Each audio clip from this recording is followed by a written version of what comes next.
The rain fell in sheets across the windshield as May finished her late shift at the diner. It was nearly midnight, and the storm that had threatened all evening had finally broken loose with a vengeance. Lightning flashed across the sky, briefly illuminating the empty parking lot as she hurried to her car, her thin jacket providing little protection against the downpour. At 32, May had grown accustomed to the routine of her life. 6 years of waiting tables at Pete's Diner had blended into a comfortable, if uninspiring, rhythm. She worked, paid her bills, called her mom on Sundays, and occasionally met friends for coffee. The dreams she'd once had of traveling the world, of writing a book about her adventures, had gradually faded into the background of her daily responsibilities. The car started on the second try, a small victory given its tendency to be temperamental in wet weather.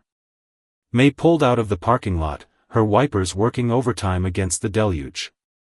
The roads were nearly empty, most people having sought shelter long before. She turned up the radio, letting the soft music fill the car as she navigated the familiar route home. That's when she saw him, a figure hunched against the storm, walking along the shoulder of the road. He wore a dark jacket with the hood pulled up, but even from a distance, she could see he was completely soaked. May slowed the car, an internal debate raging inside her. Her mother had always warned her about strangers, especially those encountered late at night. Yet something about the solitary figure trudging through the storm stirred her compassion. "Don't be stupid," she muttered to herself, even as she pulled over to the side of the road ahead of him. She rolled down the passenger window just enough to speak through it when he approached. "Need a ride somewhere?" she called out over the drumming of rain on the roof. The stranger stopped, seeming startled by her offer. He bent down slightly to look through the window, and May could see his face, older than she'd expected, maybe in his 60s, with deep lines around kind eyes and a short gray beard. "That's mighty kind of you," he said, his voice carrying a slight accent she couldn't place. "My truck broke down about 2 miles back. I'm trying to get to the Riverside Motel." May hesitated for just a moment before unlocking the door. "That's on my way. Hop in." The man climbed in, careful not to shake too much water onto her seats. "Thank you, truly. Not many would stop these days." He settled in, placing a worn backpack at his feet. "I'm May," she offered, pulling back onto the road. "Raj," he replied simply. "You're working late." "Diner shift," she explained. "You traveling through?" Raj nodded. "Just passing through.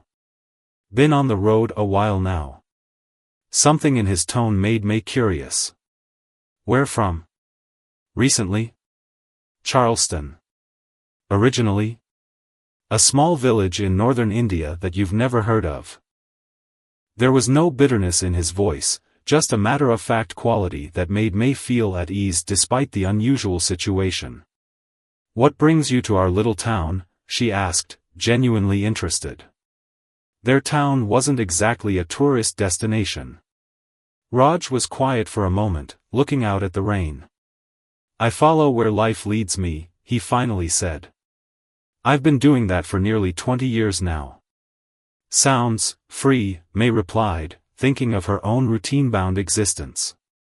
"Free," Raj repeated thoughtfully. "Yes, I suppose it is that. Though not always in the way people imagine." They drove in comfortable silence for a few minutes, the rain beginning to ease slightly. May found herself wanting to know more about this stranger who followed where life led him, but she didn't want to pry. "How about you?" Raj asked unexpectedly. "Have you lived here long?" "All my life," May admitted. "Never really found a reason to leave." "And have you looked for one?" There was no judgment in his question, just gentle inquiry. The question caught May off guard. Had she looked for a reason to leave, to change, to pursue those old dreams? Or had she simply settled into the path of least resistance?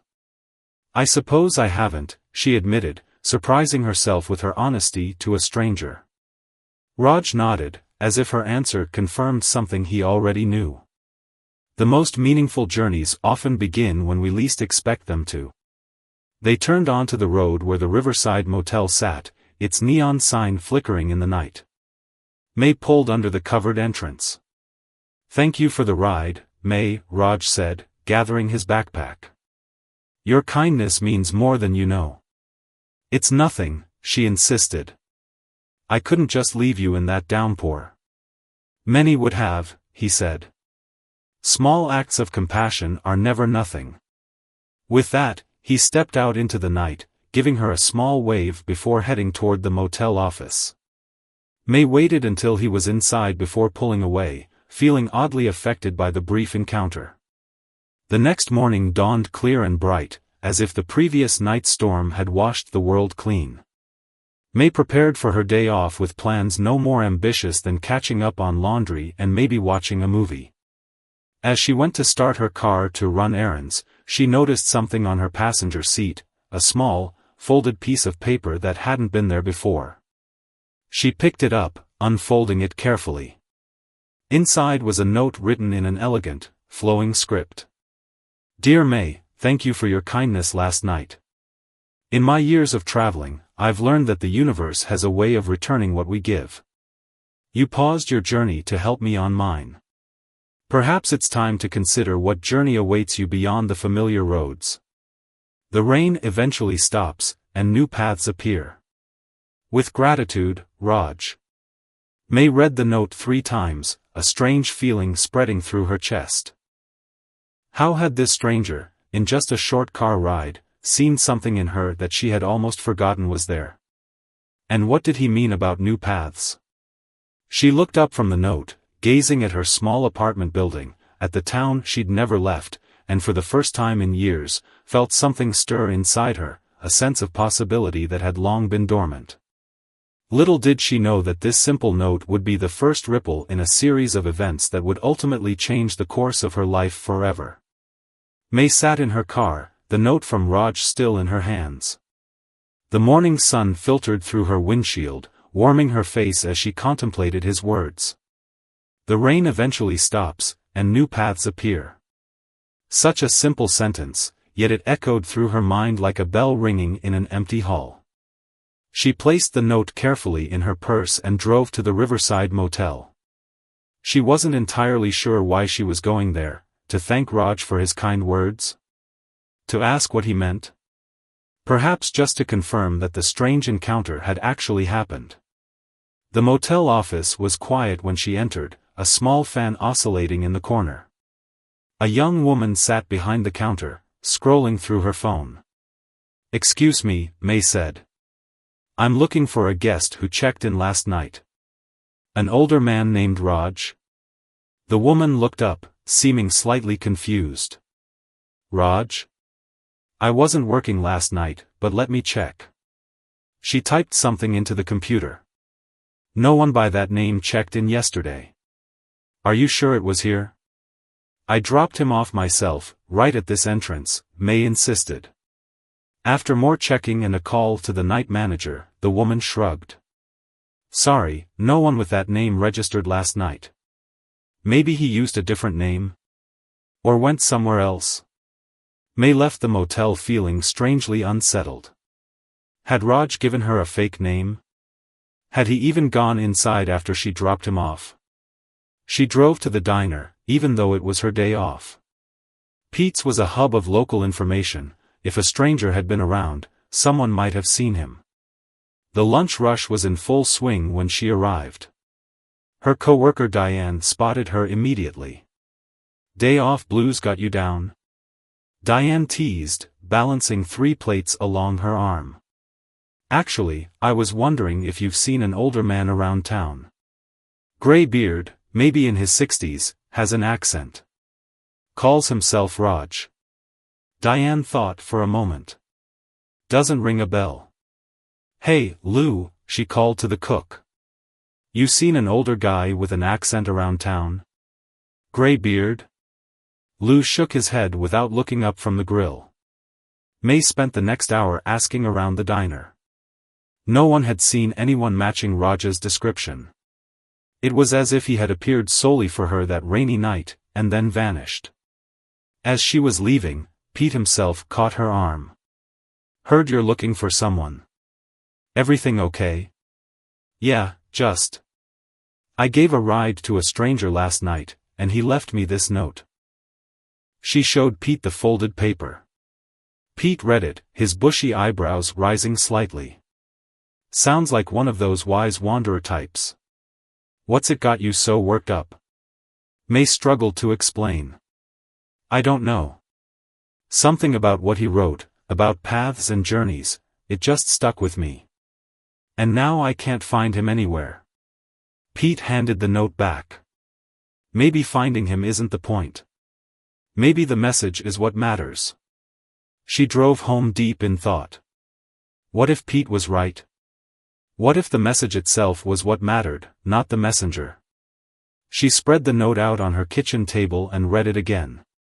Perhaps it's time to consider what journey awaits you beyond the familiar roads. What journey did await her? May had once been full of plans. After high school, she'd talked about studying literature, of writing travel essays from remote corners of the world. She'd filled notebooks with stories and observations. When had she stopped writing? When had the notebooks been packed away? Almost without conscious thought, May found herself pulling open the closet in her spare room, digging through boxes until she found what she was looking for, 5 notebooks, their covers slightly dusty but otherwise intact. She carried them to her couch and began to read. Hours passed as she flipped through pages of her younger self's writing. Some of it made her cringe, some made her smile, but all of it reminded her of a passion she had once had, a fire that had somehow been smothered under years of routine. The next morning, May woke early. For the first time in years, she felt a sense of urgency, of purpose. She called Diane. "Hey, weird question, but do you still have that cousin who works at the travel agency?" 2 days later, May sat across from Diane's cousin, a stack of brochures spread between them. "So you're really doing this?" Diane's cousin asked. "Taking a sabbatical to travel?" "Just for 3 months," May said, though even saying it out loud made her heart race. "I've saved enough over the years, and Pete said my job will be waiting when I get back." "And you're sure you want to start in India? That's quite a leap for someone who's never left the state." May fingered the edge of Raja's note, which she'd taken to carrying with her. "I'm sure. Northern India first. I want to see if I can find this village." She didn't explain that she was half hoping to run into Raj again, to thank him for the wake-up call his simple note had provided. It seemed too fanciful, even to her. That evening, May opened a new notebook and began to write. She wrote about the rain, about Raj, about the strange series of events his note had set in motion. She wrote about her fears and her excitement. It felt rusty at first, like exercising a long-dormant muscle, but soon the words flowed more easily. As she wrote, the phone rang. It was her mother. "Diane tells me you're planning some kind of trip?" Her mother's voice held a mix of concern and confusion. "To India? May, what's gotten into you?" May took a deep breath. This would be the hard part, explaining to everyone, especially her worried mother, why she suddenly needed to break routine, to step off the familiar path. "Mom, do you remember how I used to talk about traveling and writing? How I wanted to see different parts of the world? That was years ago, honey. You have responsibilities now, a steady job." "I know, and I'm not abandoning those things forever. I just..." May paused, trying to find the right words. "I need to see what else might be possible for me. Before it's too late." There was silence on the other end of the line. May waited, heart pounding. "Does this have something to do with that stranger Diane mentioned? The one who left you a note?" "Yes and no," May answered honestly. "He reminded me of something I'd forgotten about myself." Another long pause, then her mother sighed. "Well, I can't say I understand it. But you've always been sensible, May. If this is really important to you, just promise you'll be careful." "I will, Mom." I promise. After hanging up, May returned to her notebook. Outside, a light rain had begun to fall, tapping gently against her window. She watched the droplets trace paths down the glass and smiled at the symbolism. The rain would stop, and new paths would appear. Raj had been right about that. What she couldn't know was just how extraordinary those new paths would turn out to be. The air in Delhi hit May like a wall when she stepped off the plane, hot, thick with humidity, and filled with unfamiliar spices and scents. 20 hours of travel had left her disoriented, but beneath the exhaustion bubbled an excitement she hadn't felt in years. "I'm actually here," she whispered to herself, clutching her carry-on bag as she navigated through the crowded terminal. 3 weeks of planning had culminated in this moment, standing on the other side of the world, alone but strangely unafraid. Her hotel was a modest place in a busy part of the city. The room was small but clean, with a window that looked out onto a street teeming with life.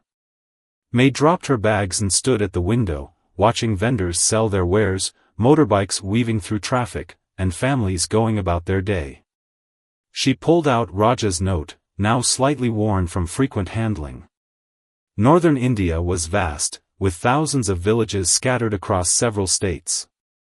Finding one particular village without even knowing its name had seemed like searching for a needle in a haystack when she'd first arrived, but May had a plan. The next morning, she set out for a cultural center where local guides offered their services to tourists. She'd researched this place before leaving home, hoping someone might recognize Raja's description or know of people from his region. An older man, maybe in his 60s now, named Raj, she explained to the fourth guide she'd spoken with that day. He would have left his village about 20 years ago. The guide, a young woman named Priya, shook her head. Raj is a very common name, like John, in your country. And many people travel from villages to cities or other countries for work. Without knowing the village name, it's very difficult. May tried not to feel discouraged. He mentioned it was in northern India. He has a distinct way of speaking, thoughtful, a bit philosophical. Priya smiled. That could describe many elders from the northern regions. But, she hesitated, there is a gathering happening tomorrow. People from many northern villages come to Delhi for this cultural exchange. Perhaps someone there might know of your friend. The gathering was being held in a large community hall on the outskirts of Delhi.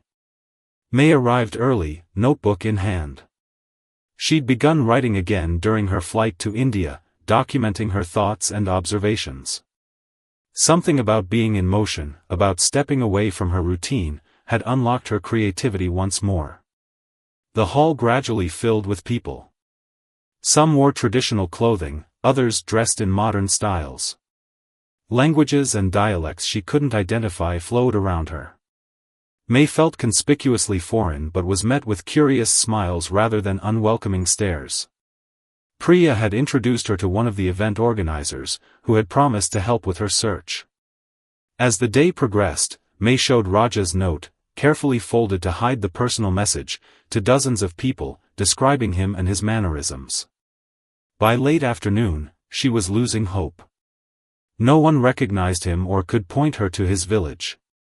She sat in a corner of the hall, sipping chai that someone had kindly brought her, wondering if she had embarked on an impossible quest. "You look troubled," said a voice beside her. An elderly woman had taken the seat next to May, her white hair arranged in a neat bun, her eyes sharp and kind. "I'm looking for someone," May admitted. "But I'm beginning to think I won't find him." "Tell me about this person," the woman said, settling more comfortably into her chair. May described Raj again, adding details about their encounter and the note he'd left. The elderly woman listened without interruption, her expression thoughtful. When May finished, she was quiet for a long moment. "The message matters more than the messenger," she finally said, echoing Pete's words from back home.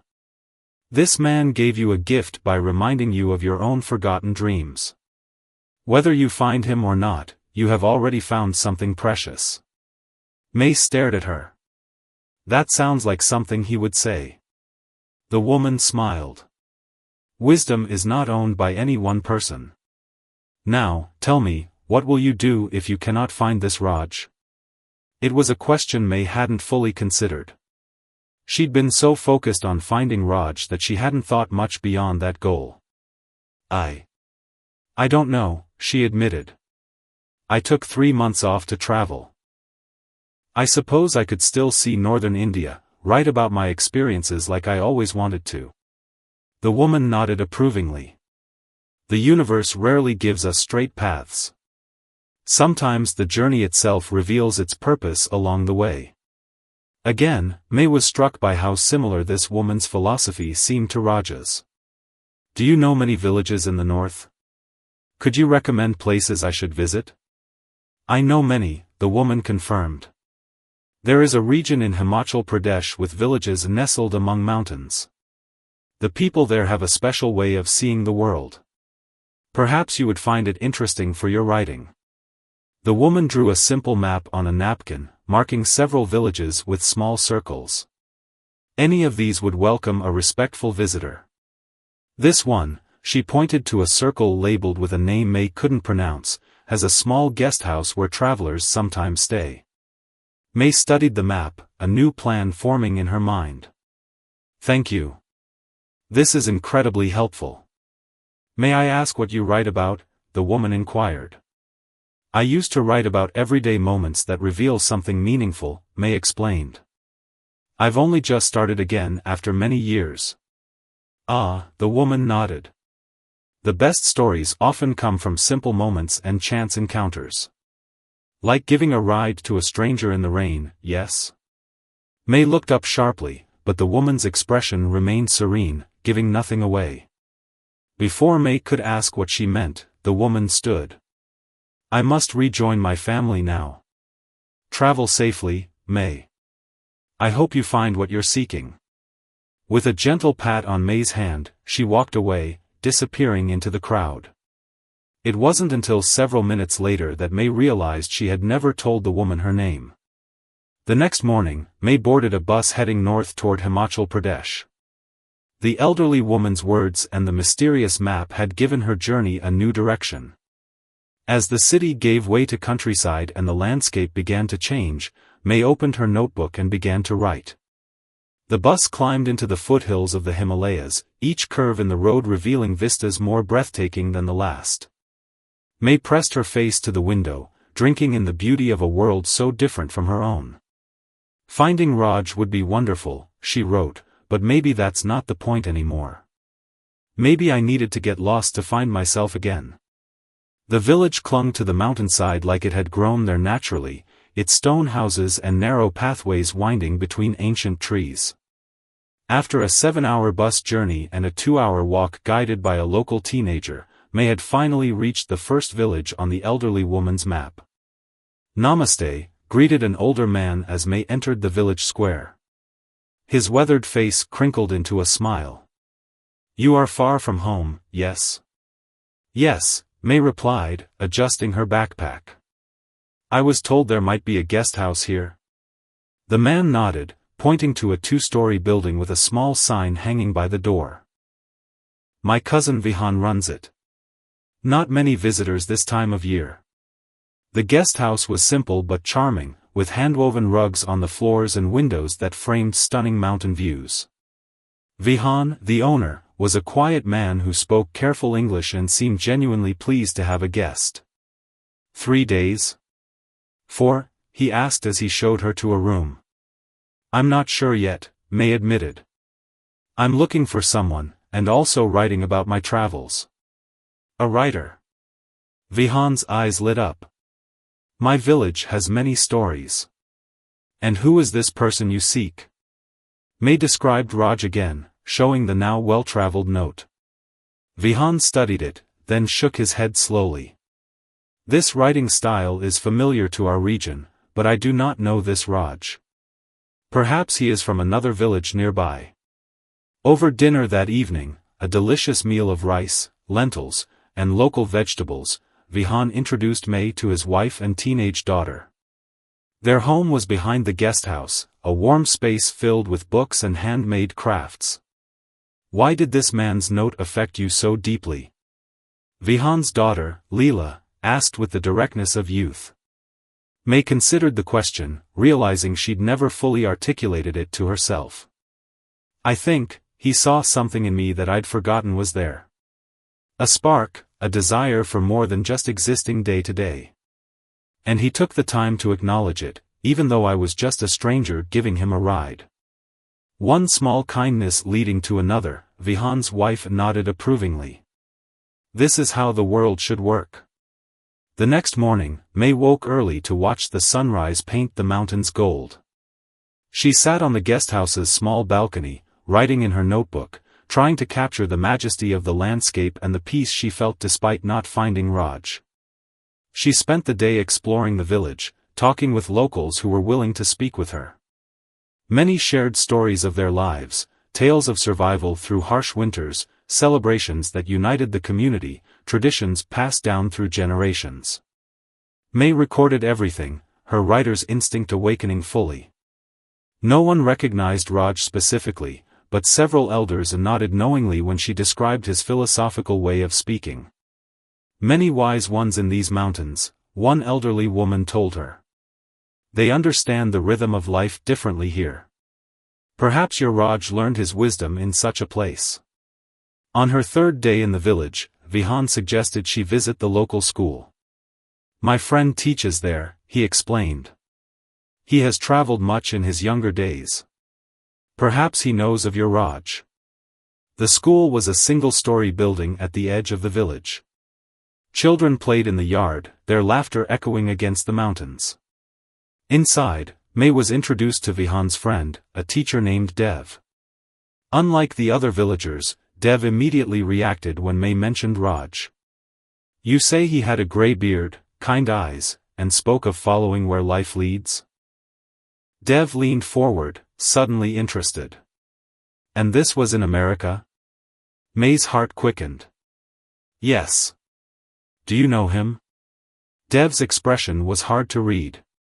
Perhaps. There was a man who lived in a village about 4 hours' walk from here. He left many years ago, more than 20 now. His birth name wasn't Raj, but he was known for his wisdom and storytelling. Did he go to America? May asked, trying to contain her excitement. He left saying he would follow the path where it leads. No one knew exactly where he went. Some said he planned to see many countries. Could you take me to this village? May asked. Dev looked out the window. The path is difficult, especially for those not used to our mountains. But yes, I could guide you this weekend. That night, May could hardly sleep. After weeks of searching, she might finally have a real lead. She wrote late into the night, describing her journey so far and the mix of anticipation and nervousness she felt. The weekend arrived with clear skies, perfect for mountain trekking. Dev arrived early, carrying extra water and snacks. It will be a challenging walk, he warned. Are you certain you wish to do this? Absolutely, May replied without hesitation. The trek was indeed difficult. Narrow paths wound around the mountainside, sometimes barely wide enough for single-file walking. They crossed 2 small streams, helped each other over fallen trees, and stopped frequently to catch their breath in the thin mountain air. The man you described, Dev said during one of their rest breaks, if it is the same person I'm thinking of, he was respected but somewhat mysterious. He came to our region as a younger man, lived here for many years, then left suddenly. Do you know why he left? May asked. Dev shook his head. Some said he received news that required his return home. Others believed he simply felt called to move on. He always spoke of life having its own flow that we must sometimes surrender to. By late afternoon, they crested a ridge and another village came into view. This one was smaller than Vihan's, perhaps only 20 houses clustered near a small temple. This is Sankhya, Dev said. The village where he lived. As they approached, an elderly man met them on the path. He and Dev exchanged words in the local dialect, gesturing occasionally toward May. "I've explained why we've come," Dev told her. "This is Arjun, one of the village elders." He knew the man we're speaking of well. Arjun studied May with curious eyes. "You have traveled far to find someone you met only briefly," he said in accented but clear English. "This speaks of a special connection." "His words changed my life," May said simply. "I wanted to thank him." Arjun nodded slowly. "Come. I will show you something." He led them through the village to a small house near the edge of the settlement. Unlike the other homes, this one seemed uninhabited, though well-maintained. "This was his home," Arjun said, pushing open the wooden door. "We have kept it as it was, out of respect." The interior was spare but thoughtfully arranged, a simple bed, a wooden table, a shelf of books. On the wall hung a single framed drawing of the mountains, beautifully rendered in ink. May moved slowly through the space, trying to imagine Raj here. On the table lay a leather-bound book, its cover worn from handling. "His journal," Arjun explained. "He left it behind, saying someday someone might come looking for him, and they should read it." May stared at the journal, her heart pounding. "May I?" she asked, looking to Arjun for permission. The elder nodded. "That is why it remained. For someone who would follow the trail of breadcrumbs, so to speak." With trembling fingers, May picked up the journal. The leather cover was soft from years of handling, the pages inside filled with neat, flowing script, the same handwriting as the note that had brought her halfway around the world. "I will leave you to read in peace," Arjun said, moving toward the door. "Take your time. I will be in my home when you are finished. Dev knows where." Dev nodded and followed Arjun out, leaving May alone in Raja's former home. She sat at the simple wooden table, opened the journal, and began to read. The first pages were dated 22 years earlier. Raj, or Rakesh, as he called himself in these early entries, wrote of arriving in the Himalayas after leaving his home in a city. He described his wonder at the mountains, his struggle to adapt to village life, and his gradual acceptance by the community. As May turned the pages, a picture emerged of a man searching for meaning after personal tragedy. Rakesh had lost his wife and daughter in an accident. Grief-stricken and unable to continue his life as a professor of philosophy, he had wandered until finding himself in this remote village. "The mountains teach what no university can," he wrote. "They show us our true size in this world, small yet significant. Every day here strips away another layer of the person I thought I was, revealing someone both stranger and more familiar." May read on, captivated by Rakesh's transformation over the years. He wrote of learning from the villagers, of finding purpose in teaching the children, of healing through simple daily rituals. His philosophical musings were interspersed with observations of nature and accounts of village life. Then, about halfway through the journal, May found an entry that made her breath catch. "I dreamed of her again last night, my Leela, now forever 8 years old. In the dream, she told me, 'Papa, you cannot stay here forever. There are others who need what you have learned.' When I woke, I felt a certainty I haven't known since before the accident. It is time to move on." The following entries documented his decision to leave the village and travel. He wrote of feeling called to wander, to connect with strangers, to pass on small moments of insight where they might be needed. "I will not plan my route," he wrote. "The universe has its own design. I will follow where life leads me, carrying these mountains in my heart." May flipped forward, reading of his travels across Asia, then Europe, and finally to North America. His entries became less frequent but more profound, often describing brief encounters with strangers that had touched him in some way. And then, dated just a few months ago, she found what she had been hoping for. "A terrible storm tonight in this small American town. My truck broke down on a forgotten stretch of road, and I was resigned to a cold, wet walk when headlights appeared. A young woman stopped, something many would not do these days. She drove me to my motel, and in our brief conversation, I recognized something familiar, a soul that has settled for less than it dreams of, just as I once did. Her kindness deserves kindness in return. Perhaps that is why the universe arranged our meeting. May's eyes filled with tears. He had remembered their encounter. Not only remembered it but had seen something in her worth noting.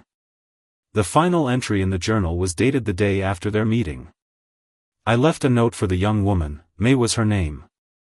Whether she heeds its message is, of course, her choice.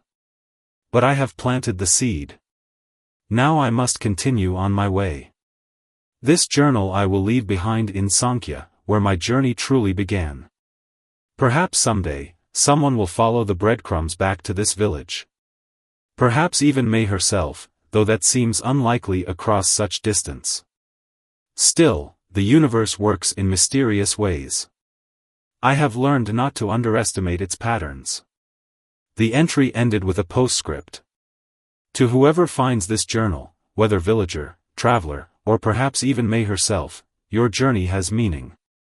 Your kindnesses ripple outward in ways you cannot see. Trust the path, even when it seems to disappear beneath your feet. May closed the journal, tears streaming down her face. She sat in silence for a long time, processing what she had read. The mysterious stranger who had changed her life with a simple note had once been a grief-stricken professor, seeking healing in these same mountains that now surrounded her. She wiped her eyes and opened her own notebook. For hours, she wrote, pouring out her thoughts and feelings about everything she had discovered. The parallels between Rakesh's journey and her own weren't lost on her. Both had been stuck, both had needed to break free, both had found purpose in following an unexpected path. When she finally emerged from the house, the sun was setting, painting the mountains in shades of gold and purple. Dev was waiting patiently outside. "You found what you were looking for?" he asked. "Yes and no," May replied. "I found out who he was, why he was traveling, but I still don't know where he is now." "And is finding him still important to you?" May considered the question as they walked toward Arjun's home. "I don't think so," she said finally. "I wanted to thank him, but now I understand that the best way to do that is to live the message he gave me. To follow my own path." Arjun welcomed them with tea. As they sat in his small front room, May shared what she had learned from the journal. "Ah, Rakesh," Arjun nodded. "A good man who carried great pain but found his way through it. We were sad when he left but understood his need to move on. Do you know where he might be now?" May asked. Arjun shook his head. He never sent word after leaving. But he spoke often of the circularity of life, how endings become beginnings, how we sometimes find ourselves back where we started, but with new eyes. Would it be possible? May hesitated, then continued, "Would it be possible for me to stay in the village for a while? Maybe a few weeks?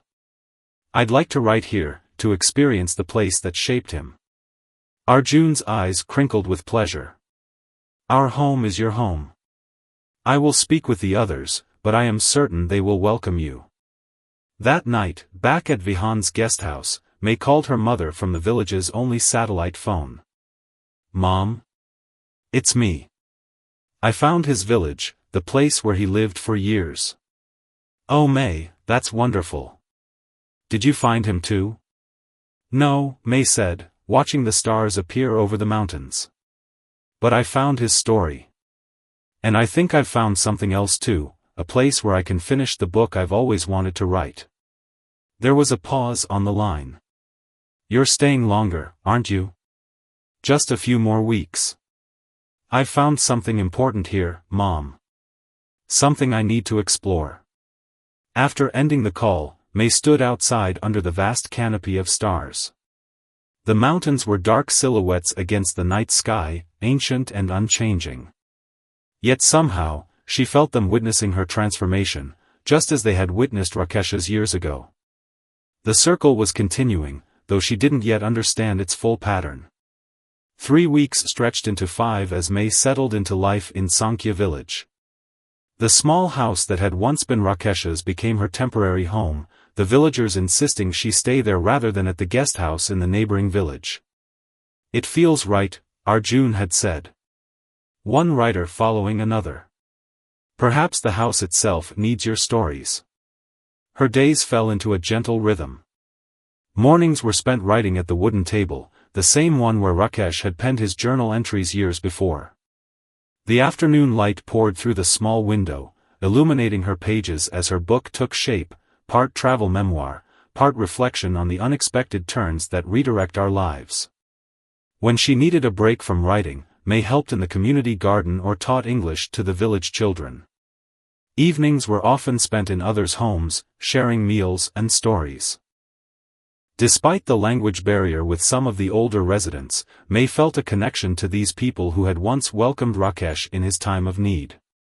"You seem at peace here," observed Priya, who had made the journey from Delhi to visit after May had emailed her about finding Rakesh's village. They sat on a stone bench overlooking the valley, sharing a thermos of chai. "I am," May admitted. "There's something about this place. It's like the mountains have a wisdom of their own that seeps into you over time." "And your book? How is it progressing?" May smiled. "Better than I expected.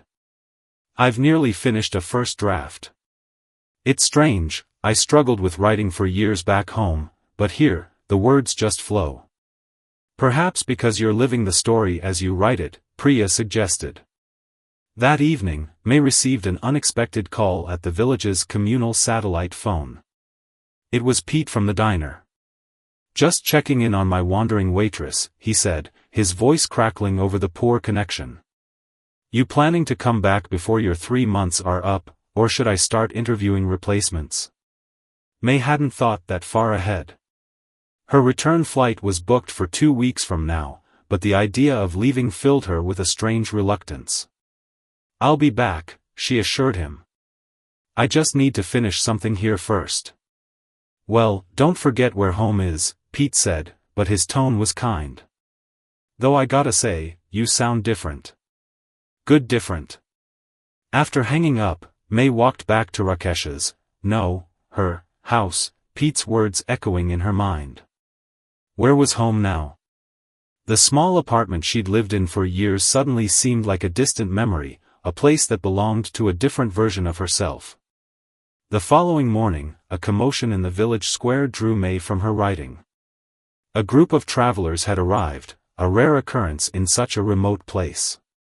They were a film crew from a documentary channel, planning to shoot a series on traditional Himalayan cultures. The director, a woman named Lynn, was immediately intrigued when she learned about May's story. An American woman who followed a mysterious stranger's note across the world to this tiny village? "That's incredible," Lynn said over dinner that night. The whole crew had been invited to feast with the village elders. "Have you considered publishing your book when it's finished?"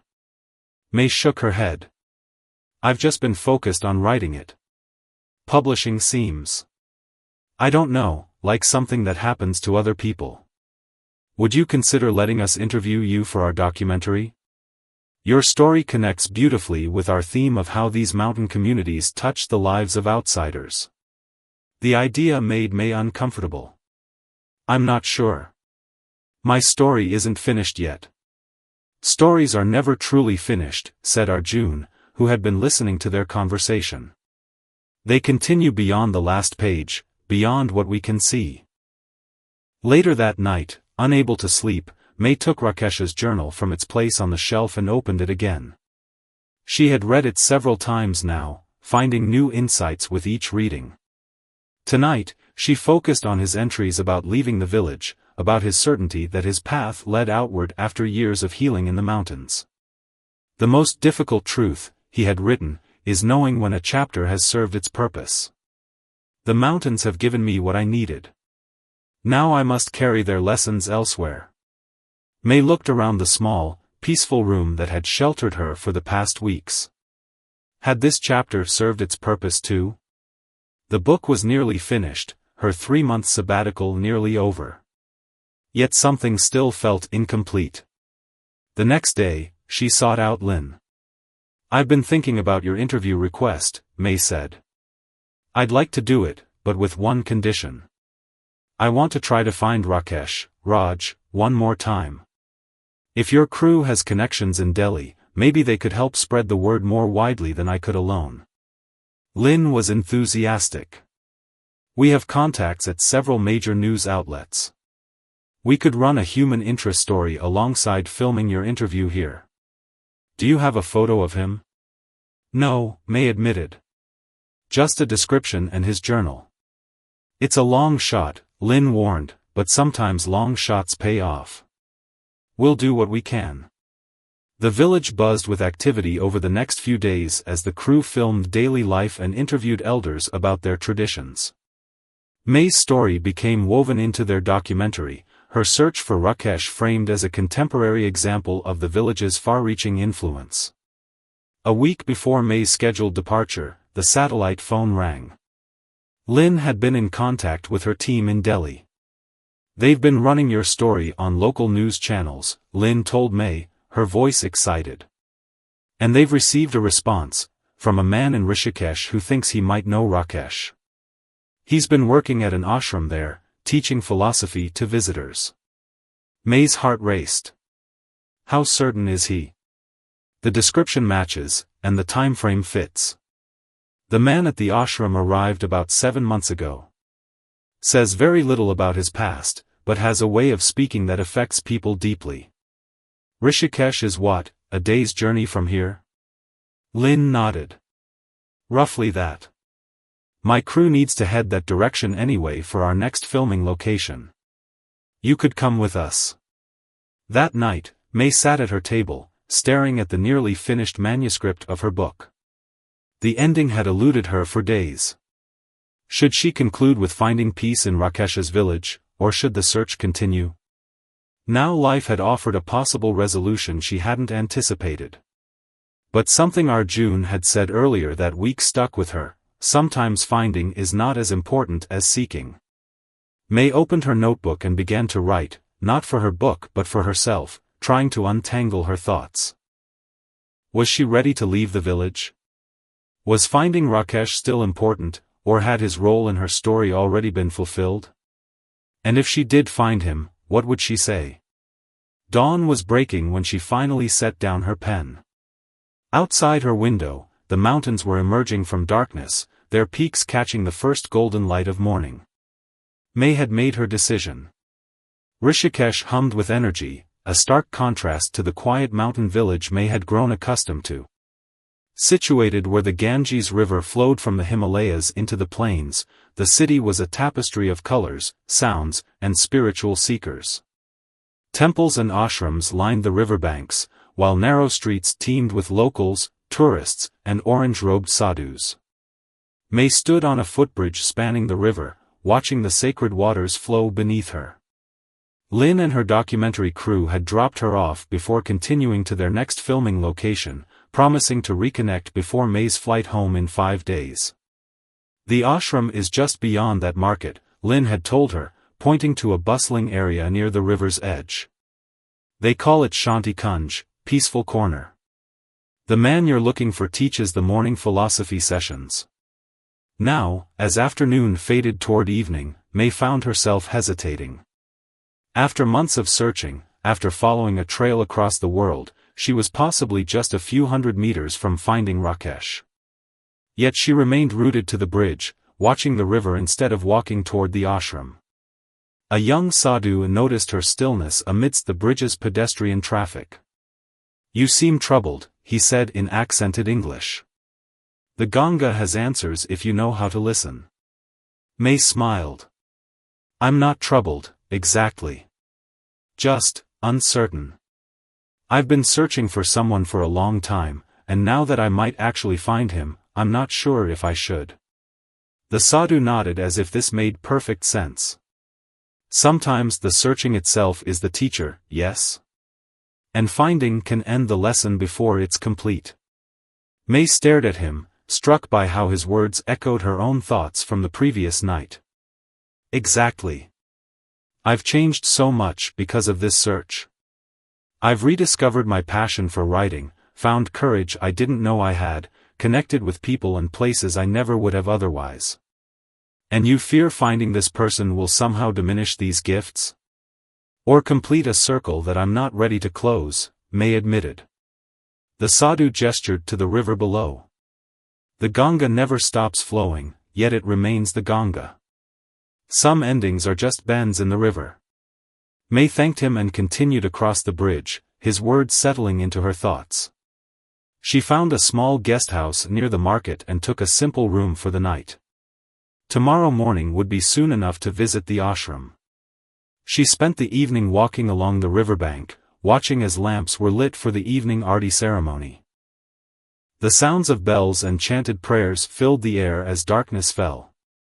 May sat on the stone steps leading down to the water, opened her notebook, and wrote by the light of nearby oil lamps. She wrote about her journey, not just the physical journey from America to India, but the internal one. How a stranger's note had awakened something dormant inside her. How searching for him had really been about finding herself. How the people she'd met along the way had each added something to her understanding. As she wrote, a sense of peace settled over her. Whatever happened tomorrow, her story had already been transformed. Morning broke clear and bright over Rishikesh. May rose early, performed her now habitual meditation, a practice she'd learned in the village, and made her way to Shanti Kunj. The ashram was set back from the road, its whitewashed walls enclosing a courtyard filled with flowering plants. A young woman at the entrance directed May to an open-air pavilion where the morning philosophy session would begin shortly. About 20 people had gathered, sitting cross-legged on cushions arranged in a semicircle. May took a place near the back, her heart pounding. A hush fell over the group as a figure approached from the main building. He was thinner than she remembered, his beard now completely white instead of gray. But the kind eyes, the thoughtful way he moved, the gentle dignity in his bearing, these were unmistakably those of the man who had climbed into her car on that rainy night half a world away. Rakesh seated himself at the front of the semicircle and surveyed the gathered students with a warm smile. For a moment, his gaze passed over May without recognition. She had changed too, her hair now shorter, her skin tanned from mountain sun, her posture different somehow.